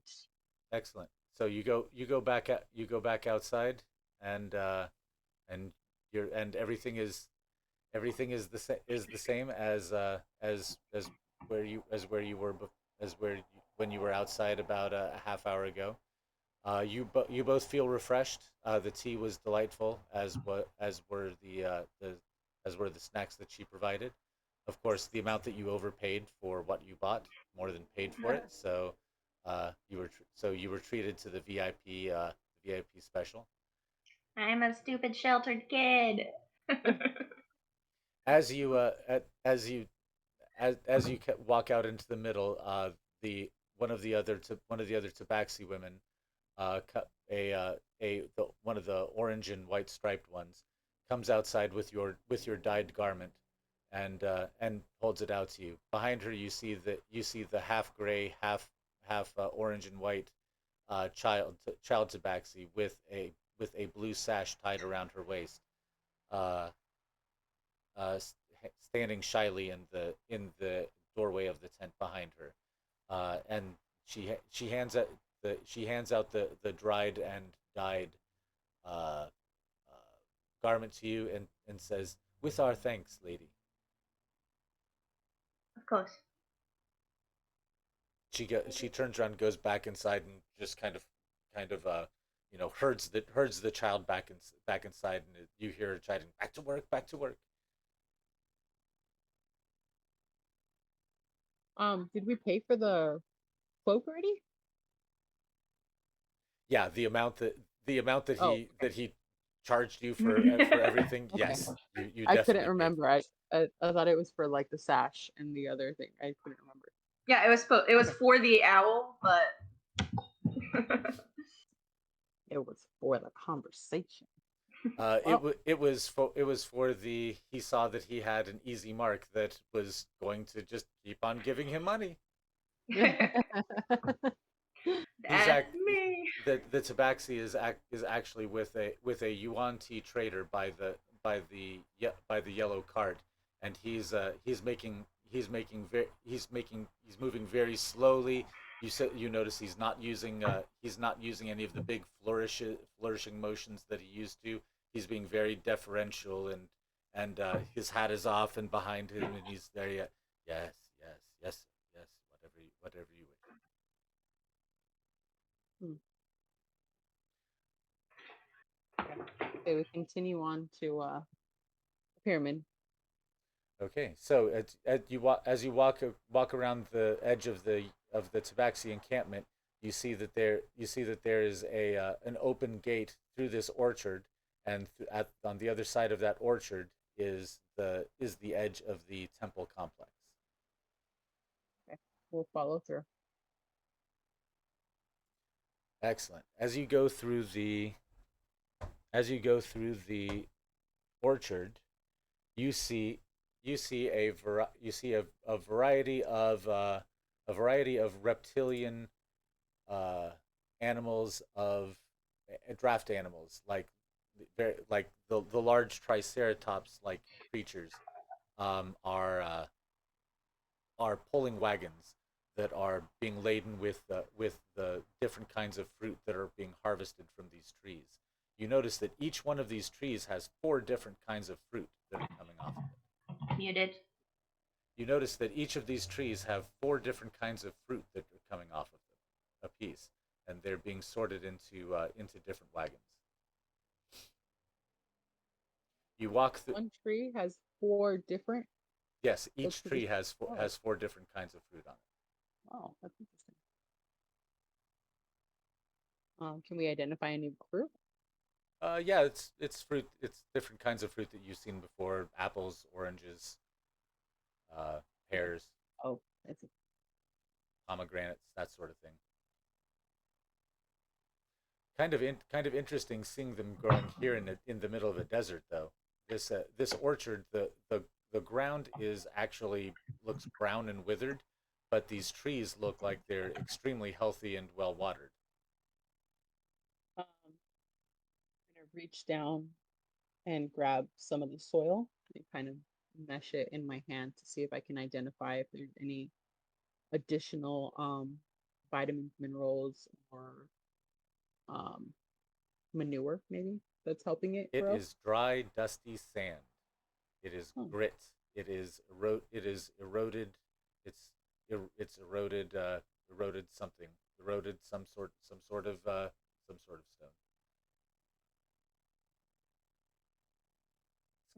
It's kind of a dusty a dusty ochre.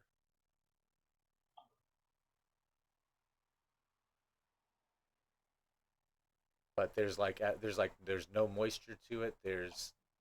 yeah. It's just it's sand grit. Seems like magic touches every crevice in this area. It's amazing. It's like nothing I've ever felt before. And I mean, the druidic temples of Soraya were like this, but nowhere near this. Like you could sense magic in them, but it was nothing like this. Villy, roll me a perception check, please. 13. You notice that now that you're getting closer to the temple, you feel a pull from it, a like a like the temple seems to be pulling anything magical toward itself. You know what the Seamus said about the presence of it can't be missed? I'm feeling that. Like, magically. Is it in a good way or a bad way? Is it in a good way or bad way? It is not subjective. You simply feel you feel it as you're getting closer. You're feeling a stronger and stronger tug. It's just a pull. It doesn't really have orientation. It's just, not sentient, but just a Is it a pull. calling? In a way, it's like my magic wants to be there. The Tabaxi did say that the Chronomancer was looking specifically for creatures and objects of other planes. Maybe it senses that in you. I mean, wouldn't you be that too?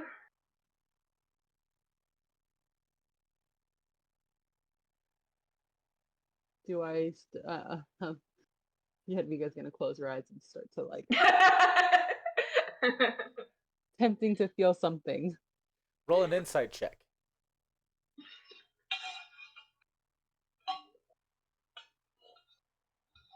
I rolled a 12. Don't think that gets me. Yadwiga squeezes her eyes You together real hard, and she succeeds in giving herself a little bit of a headache behind her eyes. Well, if it's there, I can't feel it. But now I have a headache. Remind me what we saw. Didn't we trace Yadwiga back in the scrying globe just like we did with me, just as an experiment? Yes, you did. Mm-hmm. Yeah, and we didn't get a different Yadwiga, like we got a different Billy, correct? It just kind of kept tracing back. You did see Yeah. another Yadwiga, but it was Of royalty. she Oh. wasn't just royalty, but it was almost hard to get a glimpse of her. Like you'd be looking at her and she would disappear, like she was smudged in and out. But the surroundings that you saw her in were definitely royal. Hmm. Also surrounded by clockworks and with circuitry imprinted into her skin. Oh yeah, that's right. Oh shit. Yeah, I think maybe the only reason you can't feel it is just, I mean, no offense, lack of magical connection. Maybe because he's dealt with trading with me at some point. You, piece of you, another plain version of you, whatever this whole thing means. Huh. But regardless, I think we'll both be of interest, considering our travels. Yeah, but the question is, do we tell him that much? I think if He's he's magic. got any sort of power, like the power I'm feeling, he's gonna know. How do we ensure our safety? The worst person to ask that. Point of view. But I look down at Alabaster. I mean, Okay, I think we continue on to the central pyramid. So you go past the harvesting crews through the remainder of the orchard. The orchard edges right up against the precinct of the central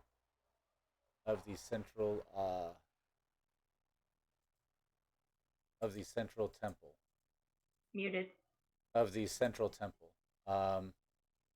which I'm trying to find the picture. Pardon me, just a moment. This was the Villy art that inspired the character, by the way. She's got the little thing around her neck too, which immediately I was like, oh, that's covering. Or like it's keeping the shirt up to cover arm wounds and stuff. But yeah, that's where I got the idea for the eyes.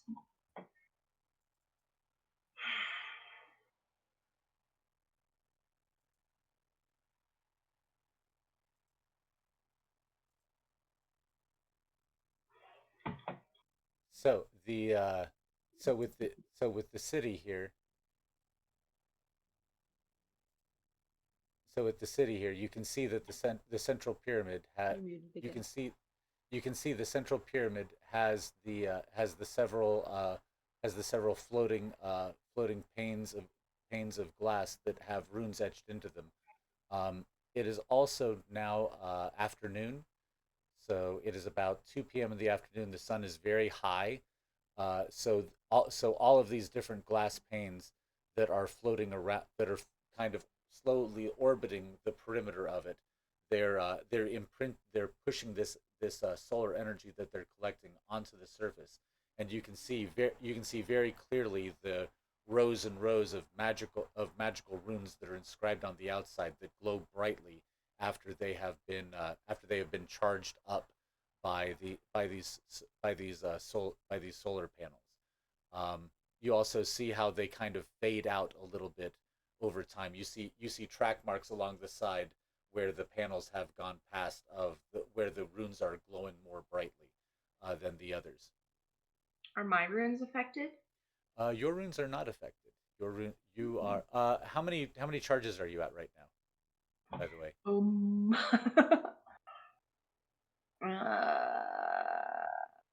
Check my character sheet. Boom. Okay, close it. No. Because as I recall, you woke up with an extra one yesterday that then you had to release. But you were at 4 after that, and then that's when you went through the portal. So I believe you're at 4 right now. Yeah. So your runes are glowing, but not showing through heavier clothing yet, just through thin clothing. Cool.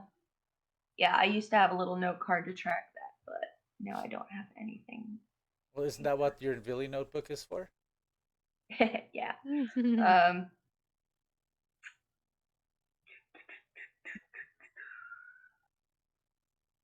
Yeah, you can continue. I'm just gonna look for. It's been a while since I've used my runes. So as you continue through the orchard, you come up to a large gate. Muted.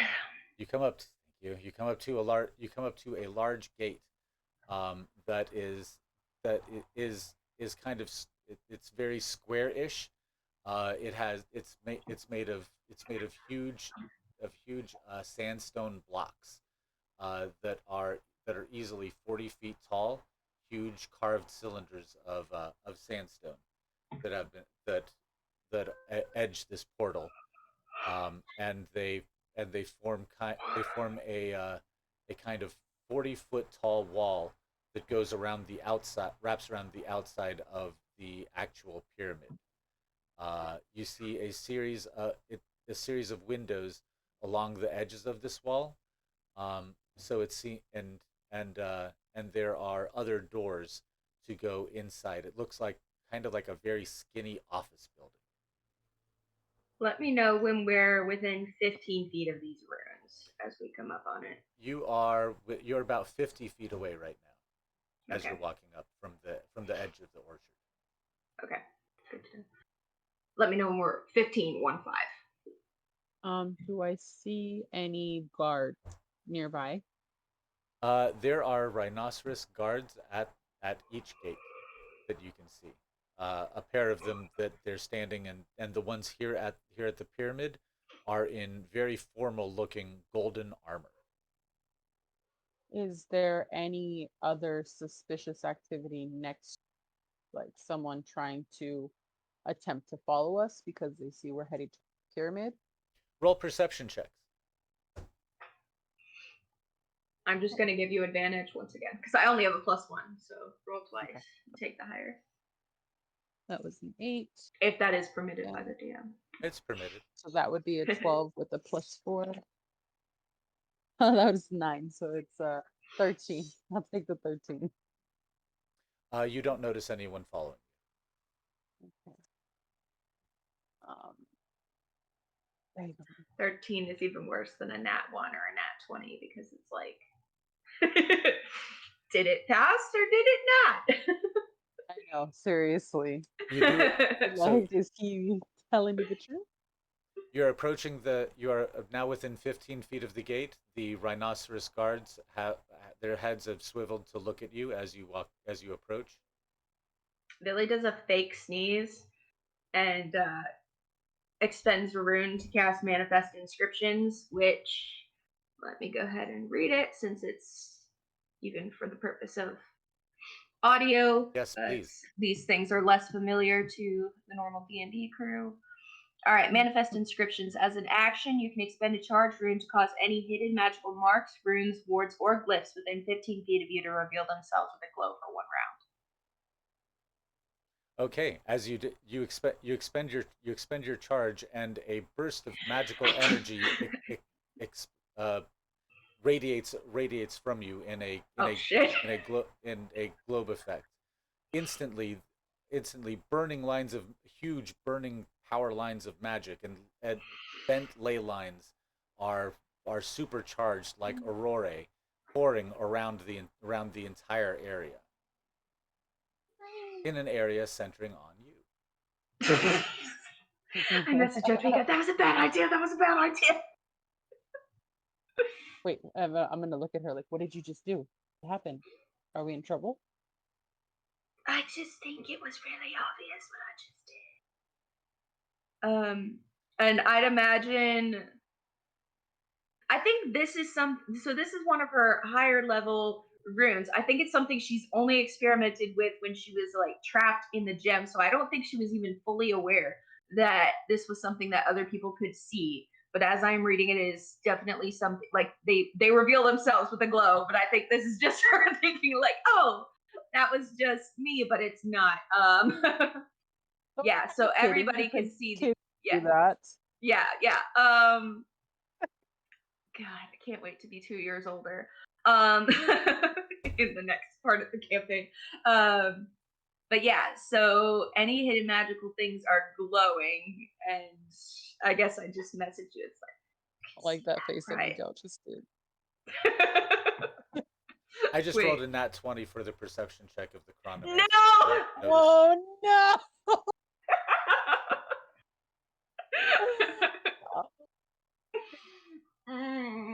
So as you're standing there, and Yadviga's looking at you like, "What did you do?" And you're looking at her like, uh, "I don't know. It just popped in there." And you begin to notice that I'm sorry. I didn't know I the was the the only one who couldn't see it. all of these glowing aurorae of magic begin to kind of bend, like there's something of huge mass beginning to bend the magical fields around the area. Can I see this, or am I still Yes, just you can like, totally, everyone can see this now. Oh no! oh? And you see you see the lines of magic beginning to distend, and they distort, and you see something comes at something something twisted, or with all of these magical lines twisted around it, emerges the from the from higher, from kind of like middle high up in the pyramid, and begins to come toward the gate. I'm sorry. Shifting as fast as I can. Hold on, I have something called gnome cunning, but I'm trying to find out exactly where. Billy's resisting the urge to be impulsive again and cast invisibility on herself. I know I did the same thing because I have one potion of invisibility. Sorry, Billy. But I'm trying to see if gnome cunning works. Where is it? Oh, I have an advantage on all intelligence, wisdom, and charisma saving throws against magic, which would be helpful in this situation, right? But not Oh, against his absolutely. perception. Mm-hmm. Absolutely.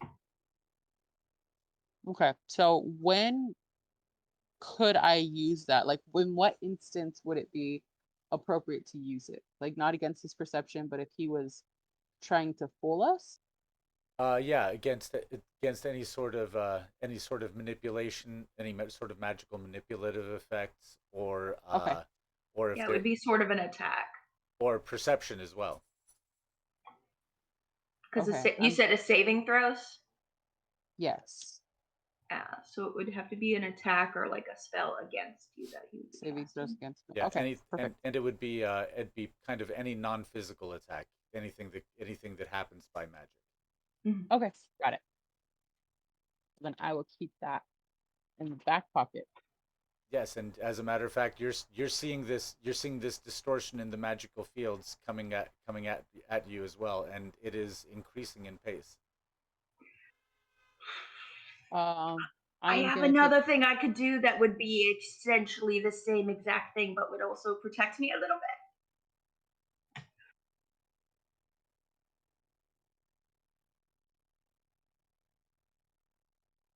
Would it get you into more trouble than you already are, as it seems? I don't know. Everything I do seems to get me in trouble. Can I tell if this like magic bending is also pinpointed on me because I'm within her vicinity? It would be kind of difficult to triangulate because you are right next to her. It's definitely coming right for the two of you. Okay, I'm gonna take my cunning action and use it as a hide action. Okay. Uh, you are in a wide open area right in front of a large gate with two large rhinoceros guards who are watching you. There's not much to hide around. There's You could hide no behind Villy. That's about You it. don't really need to take a cunning action unless we're actually in initiative. You could just use hide as an action. Like anybody can hide, but your cunning action for hiding is just allowing you to do it within a turn in initiative along with your action as a bonus action. Oh, My I first see. character was a rogue. Oh, I see. Okay. Well, I'm going to kind of scoot as far away from her as quickly as possible to see if I can Where are you going? also see if I can also see if it's pinpointing me as well. So Villy looks up at Yadwiga. Yadwiga Like down. looks up at Villy. Villy looks down at Yadwiga. Yadwiga turns and begins running away. Um, just like running as fast as she can, and Billy gets this whole idea like, oh crap, she's leaving. Uh, you turn and look up, and the distortion is right up on you, and it hurtles to the ground with a huge boom, and throws a spray of sand and grit all over the place, and uncoiling from inside the spray and the smoke of sand. You see a roughly 2 meter tall, dusky colored Yuan-Ti uncoil itself. It is wearing a variety of gold and onyx jewelry, and inside its hood it has several copper piercings along the edge of its hood. It's look I think the second Yadviga ran away, I, in fear, expended another rune to give myself advantage on perception checks with the Aegis, I believe is what it's called. Okay, so that puts you Because down to perception has been fucking me over. 2 charges now, and so you now have so now you are also That's surrounded by your fine. Aegis. Yep. He, the buff-colored snake uncoils itself and rises up to its height directly in front of Villy, and is looking at her and says, "An unmistakable talent you have, daughter of time." Are you the Chronomancer? That is what some call me. There are those who call me Mitt. What's that? Mix? Or mitt? Mitt. Like an oven mitt.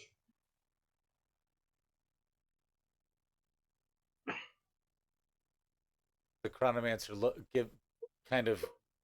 gives you a little bit of a look. I know not what is this oven mitt. My name, given to me by the previous Chronomancer, is Mitt. I'm Villicent Bodenor Markel. Ah, the Markel daughter of time. Come at last you have to my pyramid. Yes.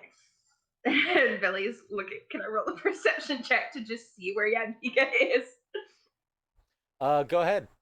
You really don't need to roll a perception Which I check. get advantage on. You can still see her. And It's a she's 7. I think you're muted. Yeah. And that's a 9. God damn it. You- 10.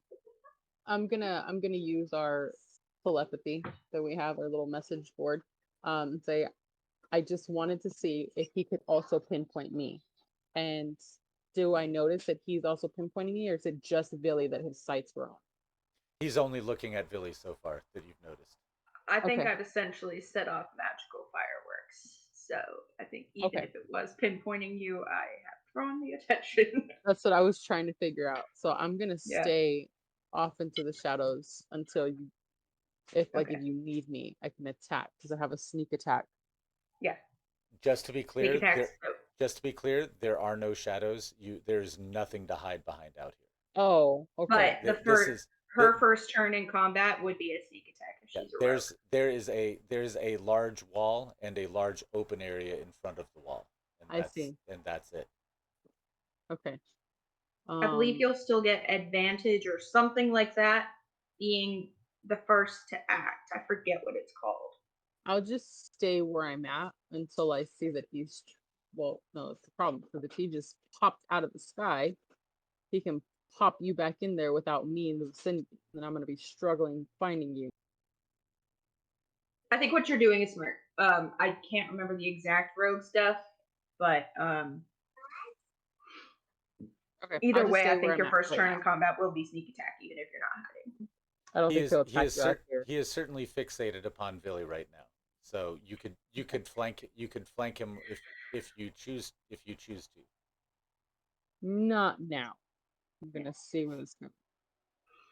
Excellent. So we'll say you'd had one round of movement. So we'll say you're 30 feet off to Villy's left, and the Chronomancer is about 5 feet in front of her, facing her directly. Okay.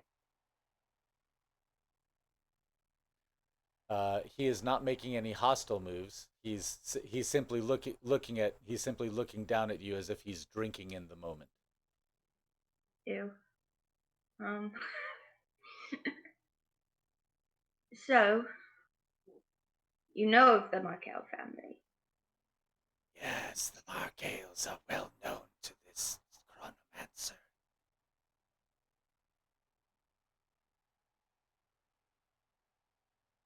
Cool.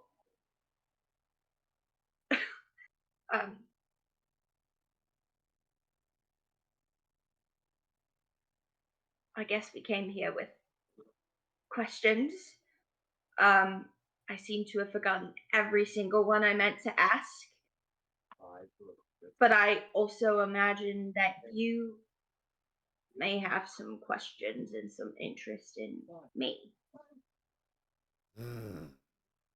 Interest in the constructs of other masters.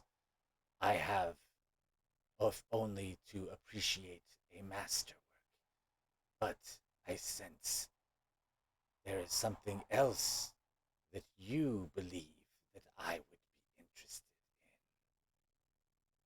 What is this, daughter of time? Are we like surrounded by people at this point? No. Nope. Oh, okay. Nope. The rhinoceros guards are about 15 feet away, and at the foot of the gate. But there are people around us. No. Nope. It's just you said 15 feet away. That's people around us. Yeah. Okay. I guess you could count that.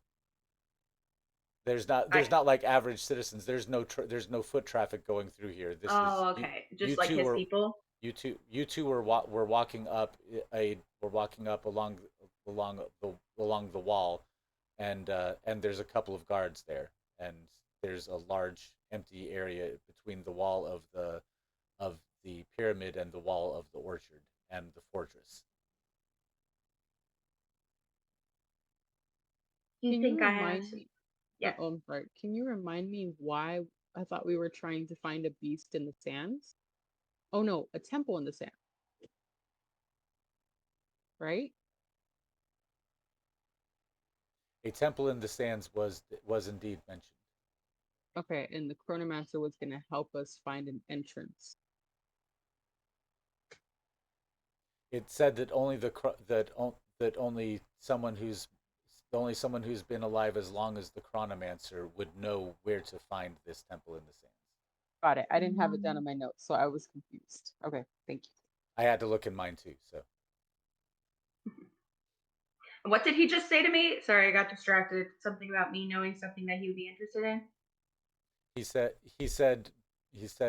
said I'm always interested in the masterwork of other sorcerers. However, I feel that there's something else that you think that I should be interested in. So I think there he's is. apparently reading your thoughts. Yes.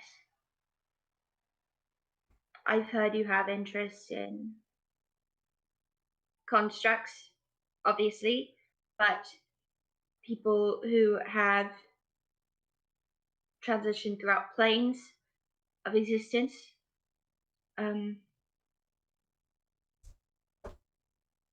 I think I experienced a different plane of existence, a different time. I think you would probably be the master of something like that.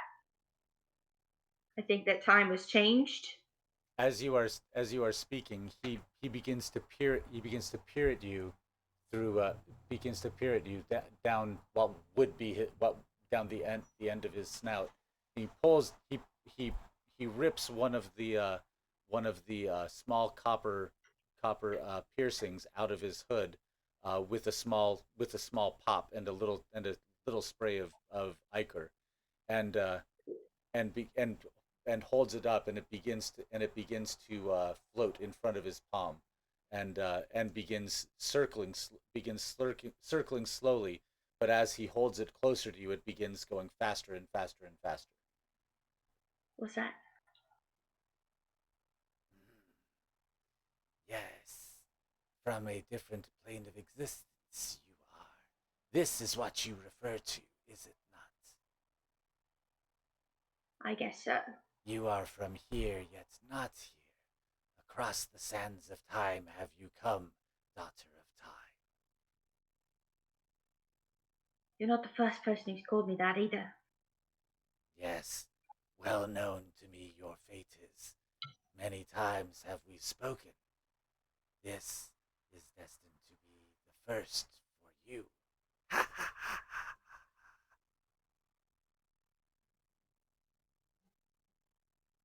Billy just wrapped her head around that, fascinated and terrified. But where are your friends? Where are the rest of them?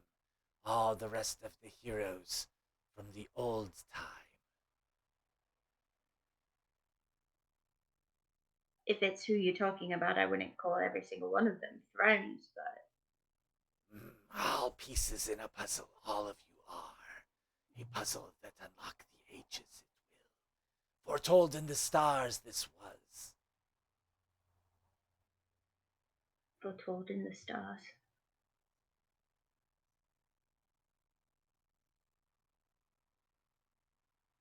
But So, come, bring you and your companion to into the pyramid, and we shall discuss further, and perhaps I may answer any questions you have. Yadwiga. I assume I can't hear what any of this conversation is, so I Oh, you can don't. hear every word of Oh, okay. it. I'm gonna start walking towards them and say, what guarantee do we have of our safety? Guarantee? Changeling daughter, dot,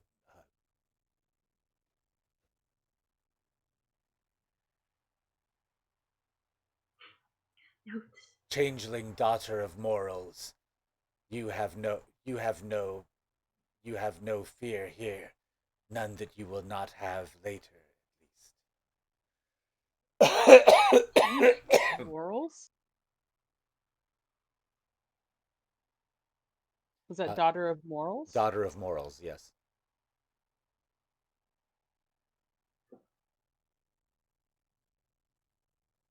Daughter of Time. I'm gonna feel slightly uncomfortable, like he says that. He turns and begins slithering his way back towards the pyramid, moving surprisingly quickly, given the fact that he's just a snake. I'm gonna look to Billy and say, he said pieces of the puzzle. It does not make sense, but someone had mentioned Faithra was the daughter of, and you are the daughter of Time. I know, I've been hearing Daughter of Time a lot. It's scary every time. Maybe we should ask him of these puzzles as well. Yes, and perhaps if the others had titles of any kind.